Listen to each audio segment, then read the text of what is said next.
hate you, Jason. Good, because I hate you too. I therefore proclaim that they are husband and wife.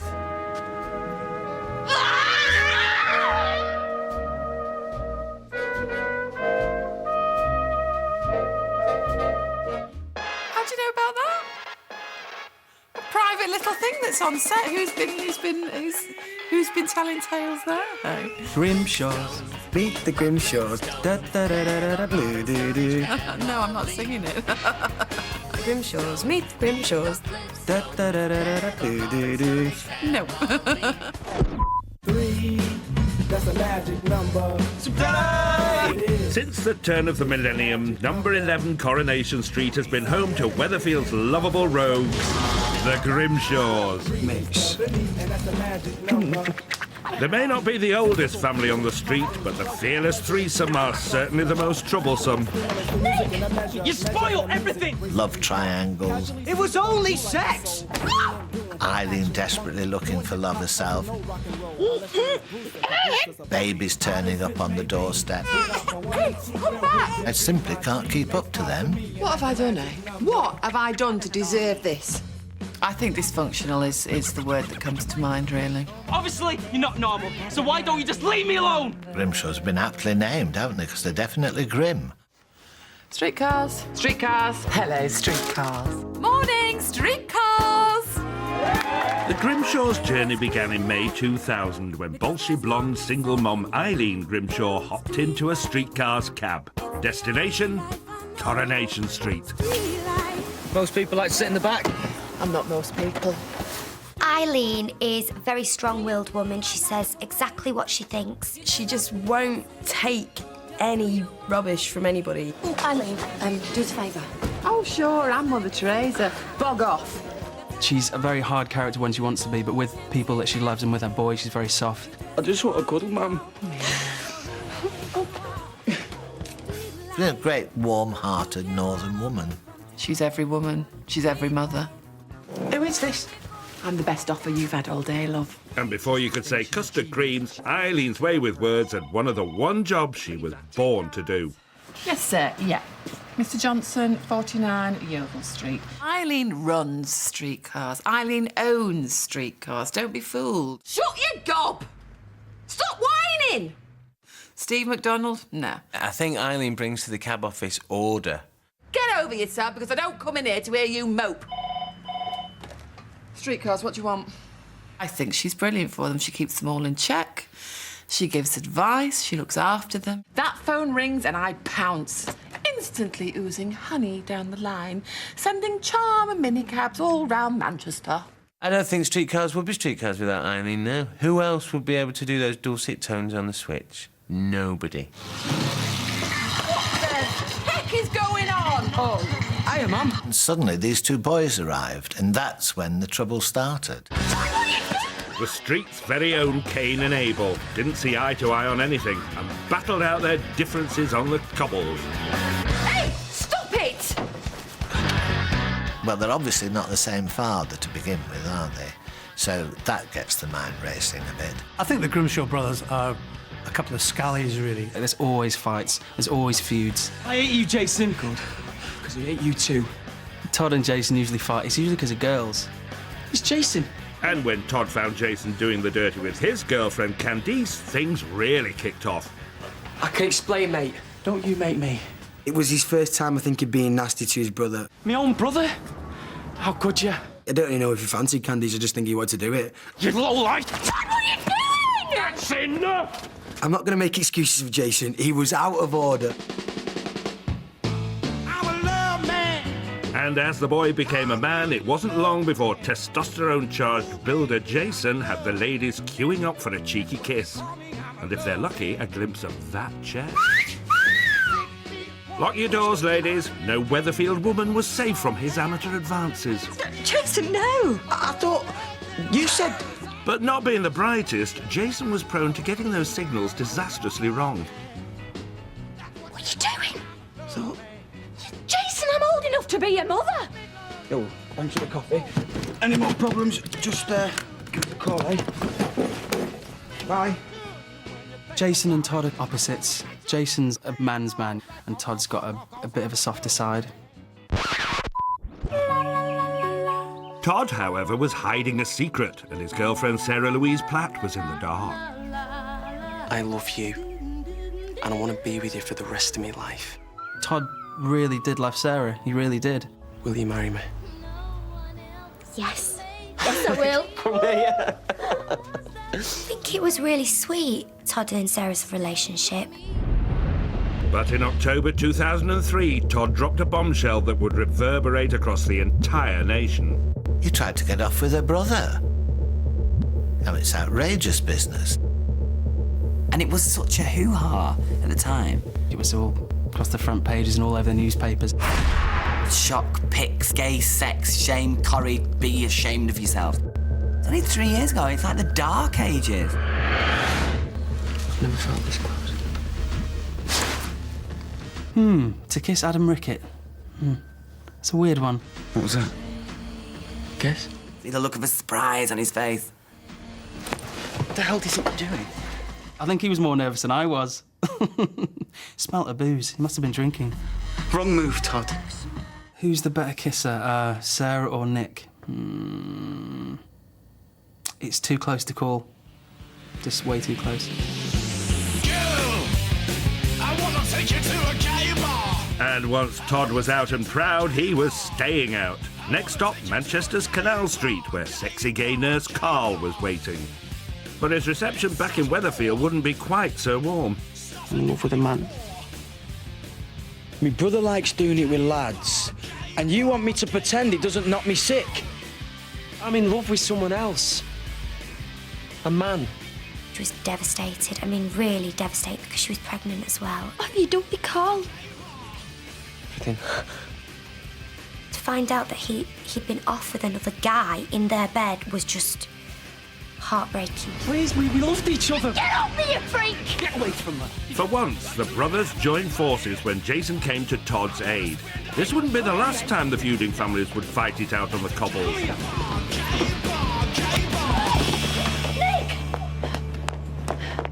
But in the next round, it would be time for the big hitters. And Eileen was soon into training. Excuse me a minute. Carry on. Mum!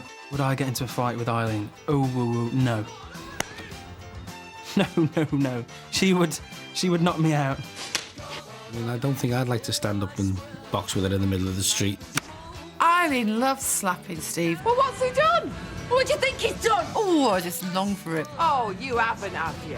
They went action and she went bang right across my face. And it nearly knocked me out. And we had to do this like 4 times. You can actually see on the tape my eyes going. How about that? God knows what I'd do if they turned around and had to do it to me. I'd be like this. Whilst the men of the street hide in the shadows, there was one fearless contender willing to face the challenge of Eileen Grimshaw. And Gail Platt wasn't going to blink first. Do you know, the feud's been going on for so long, I can't remember how it started. How long have you got? This is just envy, pure and simple. Does Gail think she's a little better than Eileen? Yes, I think she probably does at the end of the day. You think I'm envious of you? All I know is that you can't stand to see anyone else happy. It's the story of your sad, lousy little life. We love doing the Eileen and Gail stuff. Sad and desperate. You should have it tattooed on your forehead. You can talk. I think people quite like watching them. Come out or I'll tell the whole street what you are! Battling it out on the street.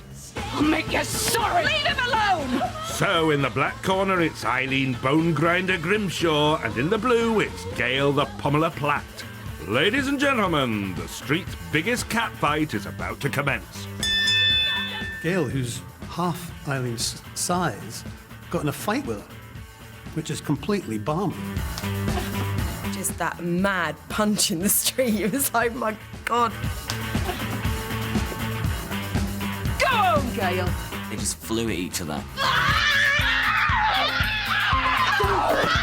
It was a proper brawl on the floor. I mean, it was exhausting. Like 2 alley cats. That kid of yours has been robbing grandkids since he was 13! I sewed up my dressing gown, just in case he came. At least she's not! Oh, no, There's more to come! She had to pull my hair, and even though you're doing it in a way that's supposed to stop it, she did manage to pull clumps out. What's going on? Oh, he's the other one! The rest of the village people! I remember walking away in triumph, but I'm not sure that Gail will ever win with Eileen, actually. Maybe she's the stronger character. Join us in part 2 when we join Eileen on her search for Mr. Right. She's had a strange set of creatures coming through the door, hasn't she? It's just embarrassing, isn't it, really? And we uncover a Grimshaw Platt union where it's not just the gloves that come off. Was that raunchy? Just sex, sex, sex.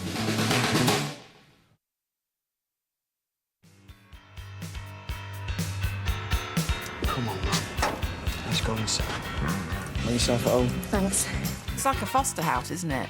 It's a different person there every time you come down to breakfast. I mean, what are all those people doing there? Where are they sleeping? Who's sleeping with who? Over the years, the Grimshaw Hilton has welcomed many a new face in for cornflakes, but there's one lodger in particular who's brought a much-needed feminine touch to the household. I'm trying to find something for the day, and I've got nothing, absolutely nothing. Right? It's a girl, isn't it? Hate to say it. Nice coloured scarf. Oh, that's a lovely colour, actually. And a zhuzhy handbag. Ugh. Someone else to go shopping with, because Todd and Jason would never do that. Hiya, J-boy. After Sean came yet another unexpected addition to the Grimshaw fold. Hi. Christmas Day 2006 saw one of Jason's conquests deliver an extra special gift. I can't take it any longer. I can't look after him anymore. Hey, come back, listen. Eileen was left holding the baby. Well, she was symbolic for little baby Jesus. Wasn't she? You don't think we should go outside and check for a star? I'll keep it, says Eileen, and I'll bring it up. I'll be a mother to it. You know, absolutely la cuckoo land. Hello, cheeky chumps. But it wasn't long before Jason's supposed love child was found not to be of Grimshaw blood. Lucky escape for the poor little mite. I've come to take her back. Oh, well, sorry, you can't. Excuse me, I'd like to get her in. Give it to me. I got a little teary when I watched the scenes when Holly had to be taken away. Been nice knowing you, kid. I can't believe it. Eileen was so attached to the baby and all the tears when she went. Little girl. A week later, totally forgotten, never mentioned her since.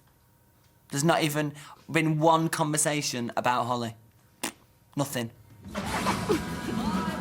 So off Holly went to another family on another street. I think she's in Emmerdale now. Holly who? That's showbiz. You do, Candy. Corrie Casanova Jason's roving eye has always got him into trouble. I'm really sorry. Where do you want the scratchings? Just there.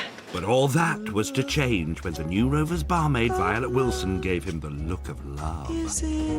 She just caught his eye, and he looked up at the bar, and that was it, basically. He was in there. Does he have a name? Jason. Jason. They just sort of looked at each other like a big West Side Story moment or something. I'm Jason. I'm Violet. I just bagged her. It seemed Jason had found the girl of his dreams, but would Violet's sweet spell really have the power to end his womanizing ways? If you were the first thing I saw every day, I could cope with anything.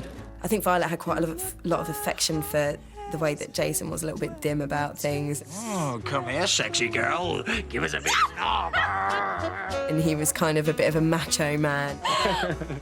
I love you, you pillock. Kissing scenes are always, I find them mortifyingly embarrassing, but it was always fine with Ryan. I don't remember ever having used a tongue in a screen kiss because you can't really see inside that far, so I don't think it's completely necessary. I'm sure sometimes people let it slip in, but I haven't. But someone was waiting across the cobbles to lead him astray. I know what you like. What are you doing? It was Todd's ex, Sarah Louise Platt, and she wouldn't take no for an answer. And like a moth to a flame, a Grimshaw is drawn to a Platt. Sarah was a dirty flirt. She was shocking. Snaring him with her beautiful long legs kind of thing. Horrible girl. It was that raunchy, just sex, sex, sex. Lucky you, Jace. But that luck was running out. He couldn't have his cake and eat it for much longer. Is everything okay? Not really, no. She didn't realise that Jason had been spending all that time going behind her back with that little tart. Violet, I love you. And he ended up almost losing both, really. Poor boy. It's you, Violet. It's only ever been you. Sarah! Jason was now determined to win back the woman of his dreams. Trouble is, he couldn't decide which one. Well, at least say hello. Sarah, I am so sorry. Please, come on, talk to me. Just marry me. Marry me. I can't explain it. He got rejected by one and went to another. What? Marry me! But Jason's charm was irresistible. Okay. The wedding was on.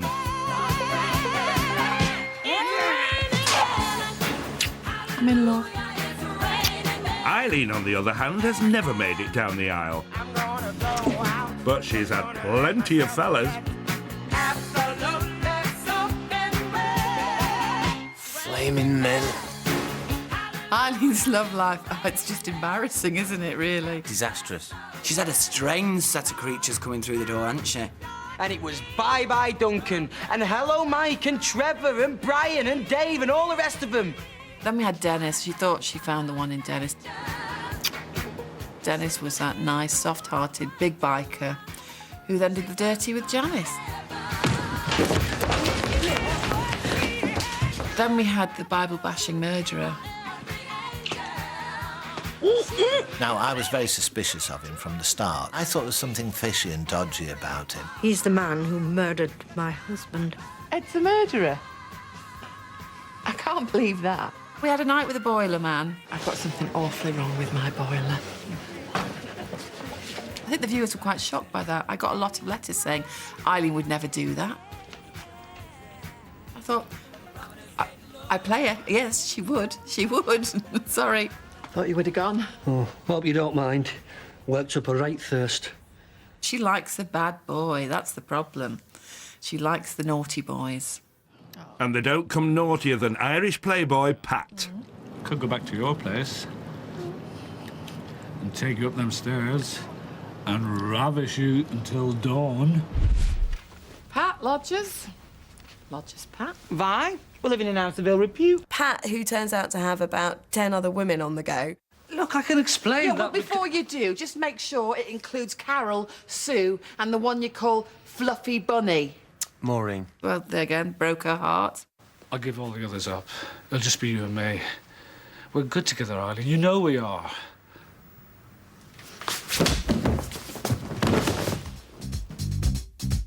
Eileen's next fancy man was right under her nose, down the local takeaway.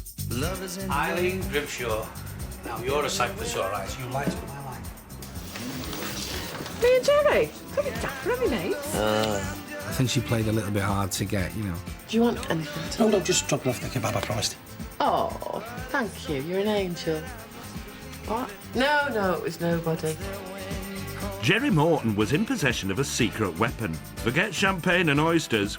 I have something here with just amazing healing properties. He used the power of the kebab. Strange that Eileen can be wooed with kebabs.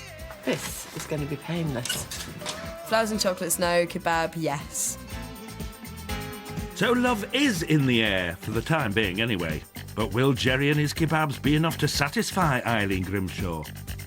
At least she won't be short of food, will she? And I think she eats quite a lot.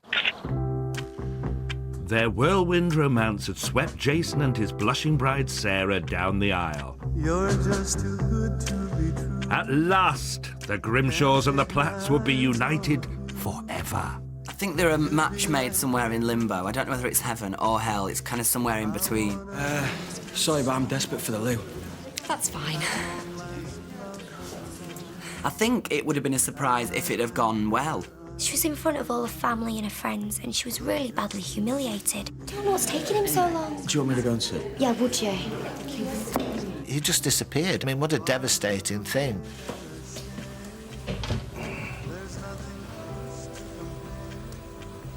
can't do it. Sorry, Jay. What a cruel way of telling someone you don't want to get married through a text. Why would you do that to me, Mum? Why? They say the course of true love never runs smooth, and by God, it's been shaky with this pair. But just 105 episodes later, the wedding was back on. Wedding Mark II is fantastic. But in true Corrie style, things just couldn't go to plan. I, Jason, take you, Sarah Louise, To be my wife. to be my wife. Someone was determined to destroy their chances of happiness. Psycho David Platt was doing a Hillman. But she'd come this far, and not even David's suicide attempt would stand between her and her man. I therefore proclaim that they are husband and wife. Sarah Platt has finally become a Grimshaw.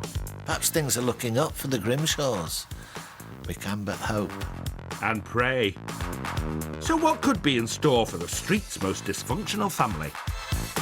What's in the future for the Grimshaws? Probably a lot more trouble. A lot more disastrous relationships. Are Jason and Sean going to end up together? Who can say? A lot of people have said Eileen and Steve probably will end up together at some point. Eileen and Steve? No. Who said that? Perverts.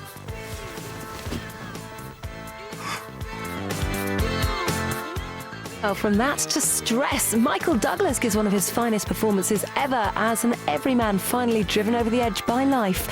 Falling Down is our satirical thriller over on ITV4 now.